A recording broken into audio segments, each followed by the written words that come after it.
लोकसभा चुनाव के लिए राजनीतिक दलों का चुनाव प्रचार जारी है और इसी बीच अलग अलग नेताओं की बयानबाजी भी सामने आ रही है, जिससे हर दिन नए नए सियासी बखेड़े भी खड़े हो जा रहे हैं।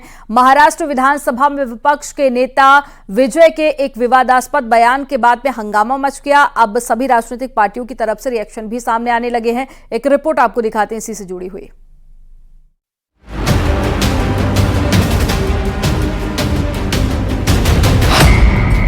चुनावी रण में जागा कसाब का जिन, शहादत पर सवाल, सियासी बवाल।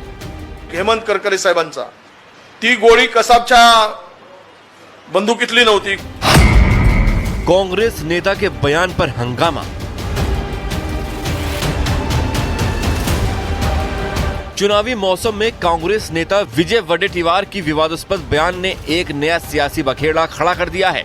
विजय ने अपने बयान से 2008 में हुए मुंबई के 26/11 आतंकी हमले की डरावनी याद को लोगों के जेहन में एक बार फिर से जिंदा कर दिया है। यही नहीं, आतंकी अजमल कसाब और शहीद हेमंत करकरे पर दिए उनके बयान ने एक नए विवाद को जन्म दे दिया है। लोकसभा चुनाव के दौरान कांग्रेस नेता के बयान से सियासी पारा हाई हो गया। उन्होंने आतंकी कसाब को फांसी दिलाने वाले वकील और मुंबई नॉर्थ सेंट्रल से बीजेपी उम्मीदवार उज्ज्वल निकम को देशद्रोही तक करार दे दिया है। हेमंत करकरे साहेबांचा ती गोळी कसाबच्या बंदुकीतली नव्हती, कुठल्या अतिरेक्यातली नव्हती, तर ती गोळी एका पोलीस अधिकाऱ्यांची होती, आरएसएस समर्पित। त्यावेळेस ते पुरावे लपवणारा देशद्रोही कोण असेल तर तो उज्ज्वल निकम आहे। आणि अशा देशद्रोहाला जर तिकीट भारतीय जनता पक्ष देत असेल तर मात्र हे देशद्रोह्यांना पाठीशी घालणारा पक्ष आहे का, हा प्रश्न येतो। कांग्रेस नेता विजय वडेट्टीवार ने सीधे अजमल कसाब का नाम लेकर मशहूर वकील और बीजेपी उम्मीदवार उज्ज्वल निकम पर निशाना तो साधा है, साथ ही इस आतंकी हमले में शहीद हुए हेमंत करकरे का अपमान भी किया है। विजय वडेट्टीवार के बयान पर बीजेपी कांग्रेस पर हमलावर है। बीजेपी विजय के बयान पर कांग्रेस से अब जवाब मांग रही है। साथ ही INDIA गठबंधन पर पाकिस्तान की बोली बोलने का आरोप भी लगाया है।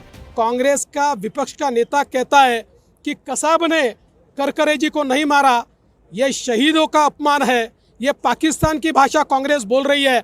महाराष्ट्र उन्हें किसी भी हाल में माफ नहीं करेगा और मैं तो ऐसा कहता हूं, पाकिस्तान की भाषा बोलने वालों को उनकी औकात दिखानी चाहिए। लेकिन लोकसभा चुनाव के बीच में अब 26/11 आतंकी हमले पर भी सियासी जंग तेज हो गई है। बीजेपी और शिवसेना शिंदे गुट के नेता कांग्रेस पर 26/11 के आतंकियों को क्लीन चिट देने का आरोप भी लगा रहे हैं। जो कांग्रेस के नेता हैं मिस्टर विजय, उनके उस शर्मनाक बयान से बहुत साफ हो गया कि असलियत में कांग्रेस किन शक्तियों का सहारा लेना चाह रही है। 26/11 के दुखद और दर्दनाक हमला, जिसके लिए कांग्रेस सरकार ने स्वयं हाफिज सईद और पाकिस्तान को जिम्मेदार माना था, आज चंद कट्टरपंथी वोटों के लिए ये कौन सी जुगलबंदी कांग्रेस पार्टी कर रही है। अगर काम किया है तो हम डट के कहेंगे हमने काम किया है। जिन्होंने काम नहीं किया है, देश के साथ हमेशा गलत किया है, वो लोग ऐसे बयान करते रहेंगे।